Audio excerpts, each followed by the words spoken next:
ధనుష్ నయనతార జంటగా గతంలో యారాడి నీ మోహిని, తెలుగులో ఆడవారి మాటలకు అర్థాలే వేరులో సినిమాలు నటించారు. అప్పుడు వీరిద్దరి మధ్య మంచి స్నేహం ఉంది. నయనతార నిన్న ధనుష్ పై ఫైర్ అవుతూ ధనుష్ పై తీవ్ర విమర్శలు చేస్తూ ఓ పెద్ద లేఖ పోస్ట్ చేసిన సంగతి తెలిసిందే. నయన్ భర్త విఘ్నేష్ శివన్ కూడా ధనుష్ ని విమర్శిస్తూ ఓ పోస్ట్ పెట్టాడు.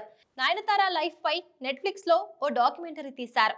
దానికి సంబంధించిన ట్రైలర్ రిలీజ్ చేయగా అందులో నానుం రౌడీ దాన్ సినిమాకు సంబంధించిన వర్కింగ్ వీడియో ఒకటి ప్లే చేశారు.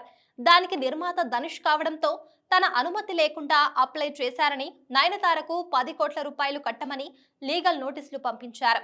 దీంతో నయనతార, 2 ఏళ్ల నుంచి నీ పర్మిషన్ కోసం తిరిగాము, నువ్వు ఇవ్వట్లేదు, అయినా మా ఫోన్లో తీసుకున్న దానికి నీకెందుకు డబ్బులు కట్టాలి, నువ్వు మమ్మల్ని చాలా ఇబ్బంది పెట్టావంటూ తీవ్ర విమర్శలు చేస్తూ పబ్లిక్ గా పోస్ట్ పెట్టడంతో తమిళ పరిశ్రమలో సంచలనంగా మారింది. దీంతో ధనుష్ ఫ్యాన్స్, నెటిజన్లు నయనతారని విమర్శిస్తున్నారు. తను మాత్రం తన లైఫ్ స్టోరీని కోట్లకు అమ్ముకోవచ్చు, కానీ ధనుష్ అడిగితే తప్ప అంటూ విమర్శలు చేస్తున్నారు. ఓ తమిళ నిర్మాత, ఓ నటి కూడా నయనతార మమ్మల్ని తొక్కేసిందంటూ విమర్శలు చేస్తారు. దీంతో తమిళనాట ఈ వివాదం మరింత పెద్దది అయింది. అయితే అసలు నయనతార ధనుష్ ఒకప్పుడు మంచి ఫ్రెండ్స్, కానీ ఇప్పుడు వీరి మధ్య ఈ గ్యాప్ రావడానికి కారణం ఏంటి అని అంతా ఆలోచిస్తున్నారు.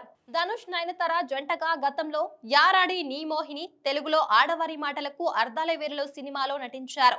ఇంటర్వ్యూలలో, ఆ సినిమా ప్రమోషన్స్ లో కూడా బాగానే కలిసి తిరిగారు.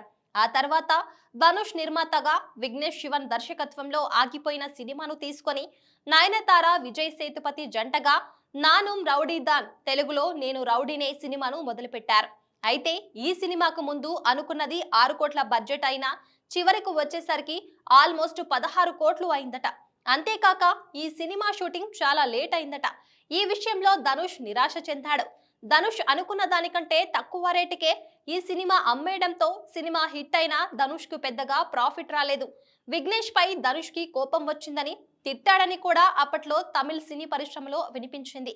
అలాగే ఈ సినిమాలో నయనతార పర్ఫార్మెన్స్ ధనుష్ కి నచ్చలేదని కూడా టాక్. ఓ ఈవెంట్ లో నయనతార డైరెక్ట్ స్టేజ్ పైనే నా పర్ఫార్మెన్స్ ఆ సినిమాలో నచ్చనందుకు సారీ అని ధనుష్ కు చెప్పింది. దీంతో ఆ సినిమా తనకు నష్టం మిగిల్చిందని, తన సమయం కూడా తినేసిందని ధనుష్ కు కోపం. పైగా నయనతార, విఘ్నేష్ ఆ సినిమా బడ్జెట్ ను ధనుష్ ని పట్టుబట్టి ఒప్పించారట. ఇది కూడా నయన్ పై ధనుష్ కు కోపం తెప్పించిందట. ఇక నయనతార చెప్పిన ప్రకారం అయితే ఆ సినిమాతో తనకు మంచి సక్సెస్ వచ్చి స్టార్ హీరోయిన్ అయిపోవడం ధనుష్ తట్టుకోలేకపోయాడు అని చెప్పింది. దీంతో ఆ ఒక్క సినిమా ధనుష్ నయనతార మధ్యలో ఇలా దూరం పెరిగేలా చేసింది. అయితే సినిమాతో విఘ్నేష్ నయన్ పరిచయమై ప్రేమలో పడి పెళ్లి చేసుకున్నారని, ఈ సినిమా తన కెరియర్ బిగ్గెస్ట్ హిట్ గా నిలిచిందని, ఈ సినిమాలో మంచి సాంగ్స్ వచ్చాయని, నయన్ కు ఈ సినిమా స్పెషల్ గా నిలిచింది. అందుకే ఆ సినిమాకు సంబంధించిన కంటెంట్ వాడుకోవడానికి పర్మిషన్ ఇవ్వకపోవడంతో ధనుష్ పై ఇలా ఫైర్ అయింది. మరి వీరి మధ్య గొడవ సాగుతుందా, సద్దు మరుగుతుందా చూడాలి.